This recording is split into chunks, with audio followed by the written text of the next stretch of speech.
So hey friends, welcome back to last moment tuitions. मेरा नाम अद्वैत है और अब हम लोग एक नए सब्जेक्ट के साथ स्टार्ट करने वाले हैं जिसका नाम है wireless ad hoc network. So as usual हम लोग सबसे पहले इसके स्टार्ट करेंगे इंट्रोडक्शन से। क्या है भाई एडहॉक नेटवर्क? तो चलो स्टार्ट करते हैं। तो सबसे पहला पॉइंट क्या है कि भाई इसको और क्या इसके सिनोनिम्स बोल सकते हैं और क्या नाम है इसके, वो है मैनेट और वैनेट। मतलब सिंपली आपका मोबाइल एडहॉक नेटवर्क और वायरलेस एडहॉक नेटवर्क, ये इसके शॉर्ट फॉर्म्स हो गए। अभी सबसे पहली चीज़, जो भी हम कुछ भी नया सब्जेक्ट चालू करते हैं या कोई भी डोमेन पढ़ते हैं तो सबसे पहली चीज़ हम उसका डेफिनेशन पढ़ते हैं। यहाँ पे इसके दो डेफिनेशन है।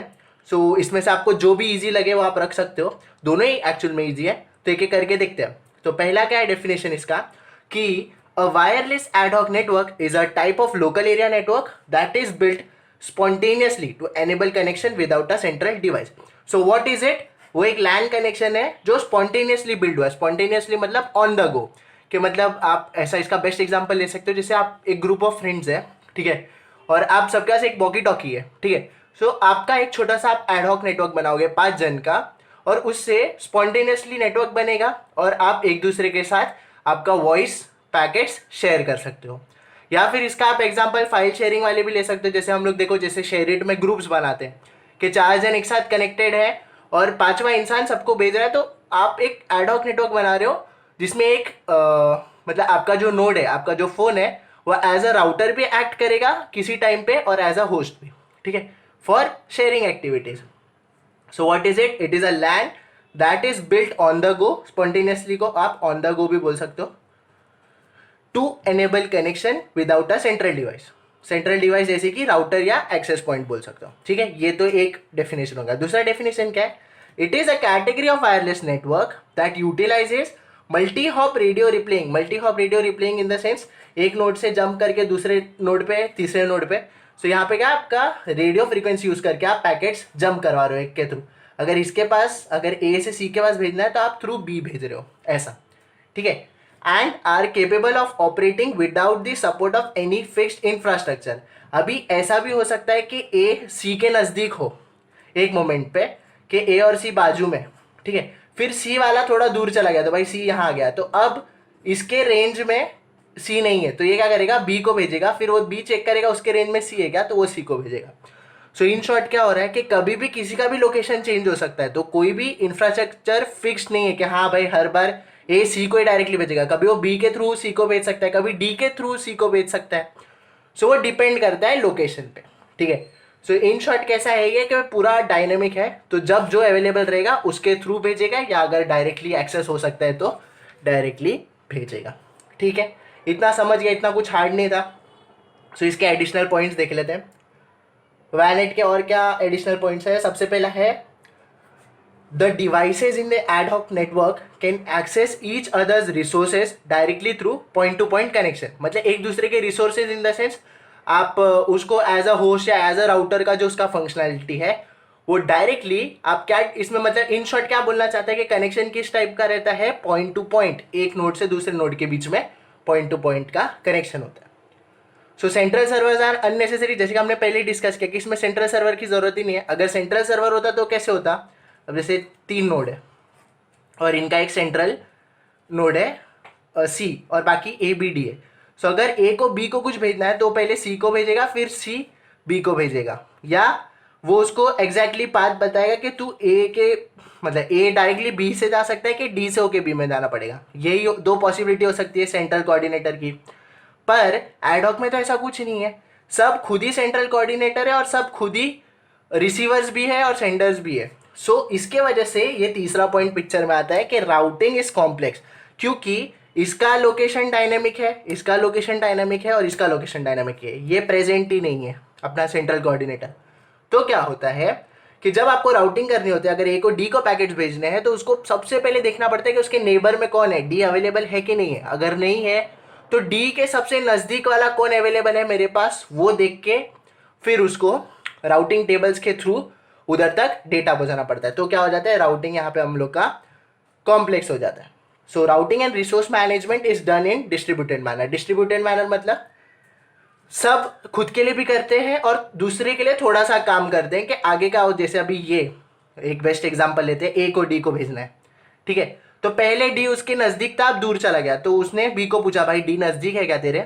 तो बी ने अपना राउटिंग टेबल चेक किया कि हाँ डी तो मेरे नज़दीक है अभी थोड़ा सा, तो मैं क्या इसको मैं पैकेट भेज सकता हूँ, तो तू एक काम कर, तो ये राउटिंग टेबल इसको देता है कि एक काम कर तू मेरे को भेज, मैं डी को भेज दूंगा।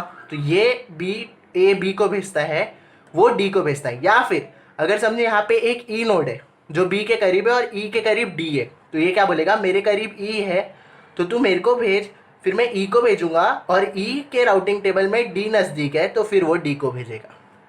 ऐसे चलता है ये, समझ रहे हो? तो इसमें सभी कोऑर्डिनेटर्स हैं और सभी इसके पार्टिसिपेंट्स भी हैं, ठीक है। तो ये वैनेट हो गया। सो अब ये काम कैसे करता है, तो सबसे पहले मैं आपको एक डायग्राम दिखाता हूँ, फिर हम लोग थोड़ा थियरी देखते हैं। सो अभी ये क्या है आपका सेल्यूलर नेटवर्क है, ठीक है।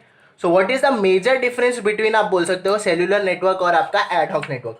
सो अभी सेल्यूलर नेटवर्क हमने पिछले सेम में देखा था एमसीसी में, ठीक है। सो मोबाइल कम्युनिकेशंस में कैसे हो रहा था कि अगर सी एक मेरा फ़ोन है और ई एक मेरे फ्रेंड का फ़ोन है, तो अगर मेरे को ई को कॉल करना है सो मैं क्या करूँगा, नंबर डायल करूँगा और जो मेरे आजू बाजू का टार है, टार इन द सेंस जो मेरा बेस स्टेशन है, वो उस कॉल को स्विचिंग सेंटर के पास लेके जाएगा और गेटवे से वो सर्विस मुझको ला के देगा, तब मेरा कॉल ई को कनेक्ट होगा। तो पाथ क्या हुआ, सी मतलब मेरे फ़ोन से टार को गया, टार से स्विचिंग सेंटर को गया, वापस आया और फिर इसका कॉल कनेक्शन करके दिया। सो इन शॉर्ट किसने कनेक्शन करके दिया, हमारे टावर या आप बोल सकते हो एक्सेस पॉइंट ने, ठीक है, या फिर बेस स्टेशन ने। इतना समझ में आया? तो ये आपका सेल्यूलर नेटवर्क हुआ।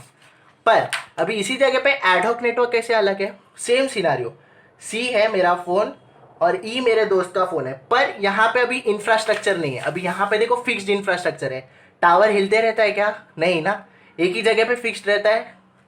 हाँ बस अपन अपना मोबिलिटी होता है, अपन एक सेल से दूसरे सेल में जा सकते हैं, पर हर सेल में एक टार स्टेटिक होता है। तो ये वाले आपके स्टेटिक कंपोनेंट्स हो गए और ये वाले आपके डायनेमिक कंपोनेंट्स हो गए, ठीक है। तो यहाँ पे जो भेजने वाला है वो हमेशा स्टेटिक रहता है, मेरा कहने का मतलब ये है। पर यहाँ पे हर चीज़ मोबाइल है, ठीक है, ये सेल में सारी चीज़ें मोबाइल है। तो अभी सी को ई से कोऑर्डिनेट करना है तो कैसे करेगा, तो भाई एफ जो है वो एज अ बेस स्टेशन जैसा बन के इन दोनों के बीच में कनेक्शन एस्टैब्लिश करके देगा, इसके पैकेट्स लेगा और आगे भेजेगा। So in short F is the base station in case of C to E वाला कॉन्वर्सेशन। अभी समझो एफ चला गया यहाँ से, ए आ गया, तो सी और ई को कौन कम्युनिकेट करके देगा, ए करके देगा। इसी तरह ये अलग है किससे, सेल्यूलर नेटवर्क से। सो इन शॉर्ट क्या हो गया, इसका जो कम्युनिकेशन वाला कराने वाला था वो भी डायनामिक है और जो कम्युनिकेट कर रहे हैं वो भी डायनामिक है। इसके लिए राउटिंग यहाँ पे थोड़ी सी मुश्किल हो जाती है। सो ये हो गया अपना wireless ad hoc network. So this is our VANET और ये अपना सेल्यूलर नेटवर्क था। सो आपको समझ गया, आपको कैसा अगर एग्जाम में बोल रहे हैं इन दोनों के बीच में डिफरेंशिएट करना है, सो आप ये डायग्राम तो बहुत इजीली बना सकते हो, प्लस जो मैंने पॉइंट्स बोले यू कैन राइट देम, ठीक है। सो ये हो गया। तो अभी इसका हम लोग कुछ पॉइंट्स देख रहे थे तो वो एक पॉइंट्स रिवाइज कर लेते हैं। So devices in the ad hoc network require a wireless network adapter, ठीक है, फॉर श्योर, हाँ भाई इसको एडेप्टर तो लगेगा। They need to support a hosted network. So अभी जैसे कि यहाँ पे एक होस्टेड नेटवर्क, सबके पास एक सिमिलर काइंड ऑफ वो होना चाहिए ना, कि क्या बोलोगे आप, डेफिनेशन होना चाहिए किसी चीज़ का कि कैसे कम्युनिकेट करना है। So they need to support a hosted network. तीसरा पॉइंट क्या है, each wireless adapter must be configured for an ad hoc mode instead of infrastructure mode. So अभी ये जो नोड्स हैं इनको एट अ टाइम राउटर भी बनना पड़ सकता है, मतलब जैसे एफ बना हुआ है अभी फिलहाल राउटर, तो इनको राउटर भी बनना पड़ सकता है या फिर नोड्स भी बनना पड़ सकता है, ठीक है। सो दोनों काम इनको आना चाहिए। सो इसके लिए उनमें एडहॉक मोड इंस्टॉल्ड होना चाहिए, ना कि इंफ्रास्ट्रक्चर मोड जो अपन ने सेल्यूलर नेटवर्क में देखा कि ठीक है मेरे को कुछ काम नहीं करना है, मेरा सब काम टावर करके देगा, वैसा नहीं है, इधर सबको अपना अपना काम खुद करना पड़ता है, ठीक है। फोर्थ पॉइंट क्या है, all wireless adapters need to use the same SSID। SSID service set identity number. So इससे क्या होता है कि आपका एक यूनिक कनेक्शन एस्टैब्लिश हो जाता है कि हाँ इतने ग्रुप ऑफ जो डिवाइसेस है उनका पर्टिकुलर एक SSID है। सो हम सब उस पर कनेक्टेड हैं। जैसे कि आपका बेस्ट एग्जांपल ले लो, इसका क्या, राउटर का नाम, आपके घर का राउटर का नाम है समझो होम, सो इस पे आपके मम्मी का फ़ोन भी कनेक्टेड है, पापा का भी और आपका भी। सो इन शॉर्ट आप सब एक एडहॉक नेटवर्क में हो विद द सेम SSID। सो आपका SSID क्या होगा उस केस में? होम। ठीक है, जो आपको दिखता है। और सेम चैनल नंबर तो सेम रहेगा।